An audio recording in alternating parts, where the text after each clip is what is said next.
Við lesum í Ester 4:14. Hver veit nema þú sér til ríkis komin einmitt vegna þessara tíma.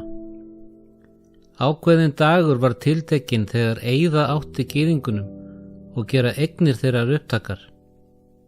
Konungurinn gerði sér lítið grein fyrir hver víðtakar afleiðingar það hefði haft ef tilskipun hans hefði verið framkvæmd út í ystu æsar. Satan sjálfur, hinn leyndi hvatamaður tiltækisins, var að reyna að má af jörðinni þá sem varðveittu þekkinguna hinn sanna Guð. En sá máttur sem ríkir á meðal mannanna barna sigraði bellibrögð óvinarins. Að forsjá Guðs hafði Ester, gyðingakona sem óttaðist hinn hæsta, verið gerða drottningu yfir ríki Meda og Persa. Mordekæ var náinn ættingi hennar. Í vandræðum sínum ákváðu þau að leita til Xerxes vegna fólksins. Ester átti það hættu að ganga inn til hans sem meðalgöngumaður. Hver veit, sagði Mordekæ, nema þú sér til ríkis komin einmitt vegna þessara tíma. Hið örlagaríka ástand sem Ester stóð andspænis þarnaði skjótrar og alvarlegra athafna, en bæði hún og Mordekæ gerði sér ljóst að tilraunir þeirra yrðu gagnslitlar nema Guð inni kröftulega fyrir þau. Þess vegna tók Ester sér tíma til að hafa samfélag við Guð, uppsprettu máttar síns. Far þú, bauð hún Mordekæ, og kalla saman alla Júða sem nú í Súsan og fastið mín vegna, etið hvorki né drekkið í 3 daga, hvorki nótt né dag. Ég og þjónustu meyja mínar munu fasta á sama hátt. Síðan mun ég ganga inn fyrir konung þótt að sé í móti lögunum, og ef ég þá á að farast, þá ferst ég. Sú spurning sem lögð var fyrir Ester drottningu á þessari mikilvægu örlagastundu í sögu Ísraels á þessum örlagatímum lögð fyrir hvert heimili, hvert skóla, hvert foreldri, kennara og barn, sem ljós fagnaður erindisins hefur skinið á. Hver veit nema þú sér til ríkis komin einmitt vegna þessara tíma. Hvað getum við lært af Ester í Biblíunni?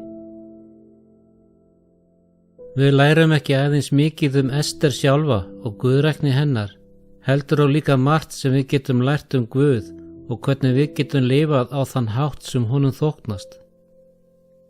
Áætlun Guðs mun sigra.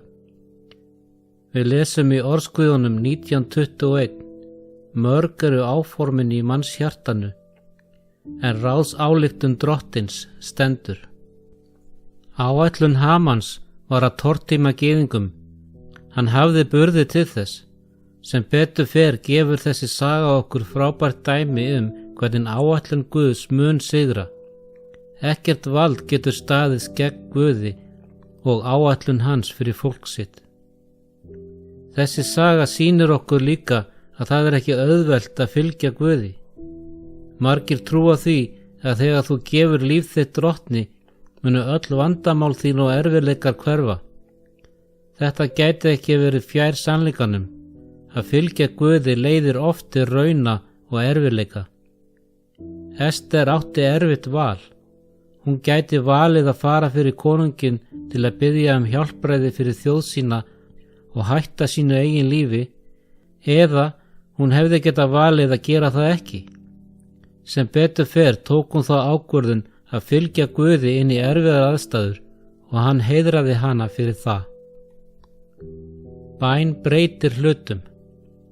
Bænin bein samskipti okkar við Guð. Bæn hvernig við fáum aðgang að og notum auðlindirnar sem okkur eru gefnar á andlega sviðinu. Þegar Ester baðst fyrir og kallaði alla gyðinga í héraðinu til að biðjast fyrir, voru þeir að færa Guðs ríki inn í jarðneskar aðstæður sínar. Baráttan sem við berjumst á hinu ósýnilega andlega sviði hefur áhrif á það sem gerist í lífi okkar og umhverfi. Bænin breytir hlutunum. Guð hefur tilgang með okkur. Mér þykir vænt þessa sögu af Ester í Biblíunni vegna þess að hún sýnir okkur hvernig Guð notar venjulegt fólk í óvenjulegum tilgangi. Ester var hvorki rík, vinsæl né valdamikil, en Guð, nærvera hans, kraftur hans og tilgangur hans fór á undan henni. Hann notaði hana til stórkostlegra verka. Þannig getur hann einnig notað þig.